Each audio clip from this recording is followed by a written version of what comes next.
20 রাকাতের কম তারাবি হয় না, হয় না, হয় না, হয় না, হবে না। দৈন্তান নয় কান না, কি নয় কান না, দৈন্তান্ন মর্দিনান্ন না, দৈন্তান নয় কান না। হ্যাঁ, 8 রাকাত যারা তারাবি পড়ে কিংবা বলে তাদের তারাবি আদায় হবে না। আমার কোনো দলিল লাগতো না, দলিল তুমি থো বাদ দাও, দলিল পরে বলি, তোমারে দলিল লাগবে না। তোমারে শুধু আমি একটা কথা শুধু বলি, একটা কথা, যে ফজরের নামাজের ফরজ কয় রাকাত, জোহরের ফরজ কয় রাকাত, আসরের ফরজ কয় রাকাত, মাগরিবের ফরজ কয় রাকাত, এশার ফরজ কয় রাকাত। আমার শুধু একটা প্রশ্ন, আজ 1400 বছর ধরে আমরা হুজুররা, এই লক্ষ লক্ষ হুজুররা, আমরা ফজরের রাকাতও ঠিক মতো কইলাম, জোহরের রাকাতও ঠিক কইলাম, আসরও ঠিক কইলাম, মাগরিবের রাকাতও ঠিক বললাম, এশার নামাজের রাকাতও ঠিক কইলাম, তারাবি আইয়া আমগুলোকে কি বাজলো?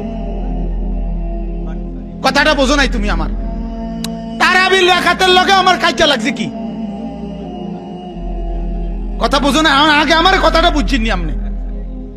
আমি যদি তারাবির লগে আমার কোনো কাজ হইতো, তারাবি একবার ফরাইতে গিয়ে অমুকের লগে ঘুষাঘুষি হয়েছে, তাইলে আমি কইতাম যে তারাবির এবার ফেস লাগাই দিই। তাহলে আমি ফজরের নামাজও ঠিক কইলাম রাকাত, জোহরের রাকাতও ঠিক কইতে পারলাম, আসর মাগরিব এশা সব রাকাত ঠিক বলতে পারলাম, তারাবি তাইয়া আমি ফেস লাগাই লাইলাম। কারণটা কি? ফ্যাসিটা এত রাইতে লাগলো কা? এটা তো দুপুরও লাগবে তো। কথা বলেন না কেন?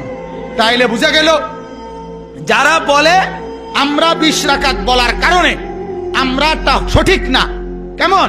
তাহলে তাগরে জিগাও যে হুজুররার যেহেতু একটা ফাওয়া গেছে যে তারাবির রাকাত ঠিক কয় না, তদন্ত করলে আরো ফাওয়া যাইব। কাজে জোহরের নামাজ মনো ফরজ 3 রাকাত আর ফজরের ফরজ মনো 4 রাকাত, এটা হুজুর বাড়াইয়া মিলজিল করো, একটু ফাইবা।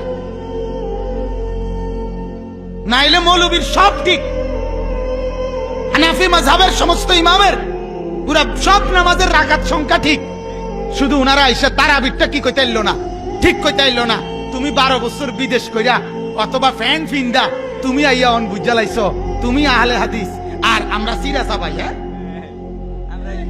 হ্যাঁ, আমরা ঘাস কাটি। সাবধান, কোন অবস্থাতেই, কোন অবস্থাতেই, কোন মোবাইলে, কোন ফেসবুকে, কোন ইউটিউবে, কোন মৌলবীর কথায় না তুমি এক আলেমে দ্বীনের আগে এই কথাটা বলো যে আমি ফজর থেকে এশা কোন রাকাত ভুল বলি নাই, তাহলে তারাবি ভুল বলবো কেন? তারাবির লগে আমার দুশ্মনীটা কি? কথা বলেন না, কি দুশ্মনীটা কি তারে? আচ্ছা, এবার একটা হিসাব বলেন, ফজরের নামাজের ফরজ কয় রাকাত, জোহরের ফরজ কয় রাকাত, কত হইল? আসরের ফরজ কয় রাকাত, কত হইল? মাগরিবের ফরজ কয় রাকাত, কত হইল? এশার ফরজ কয় রাকাত, কত হইল? বিতির কয় রাকাত, কয় রাকাত, কত হইল? আল্লাহ রসুল বলছে ফরজ এবং ওয়াজিবের মধ্যে নামাজে কোন ত্রুটি বিচ্যুতি হলে সুন্নত এবং নফল দ্বারা সেটি ঘাটতি আল্লাহ পূরণ করে দেয়। এই জন্য রব্বুল আলামিন, ওই যে বলছি, রমজানকে তো আল্লাহ জান্নাত দিতে চায়, বান্দার কোনো দিক দিয়ে কোনো ত্রুটি রাখতে চায় না। এই জন্য আল্লাহ রমজান মাসে 5 ওয়াক্ত নামাজ যে বান্দা পড়লো, ফরজ আর ওয়াজিব মিল্লা কয় রাকাত পড়ছে? 20 রাকাতের মধ্যে কোন রকম ত্রুটি বিচ্যুতি যাতে না থাকে, এই জন্য 20 রাকাত তারাবি দিয়া, এই 20 রাকাতের উপরে শেষ আস্তরটা দিয়া, শেষ একেবারে বুঝাখালি দিয়া, ফিনিশিংটা দিয়া আল্লাহ বলছে যা তোরে আমি জান্নাত দিমুই দিমু দিমু।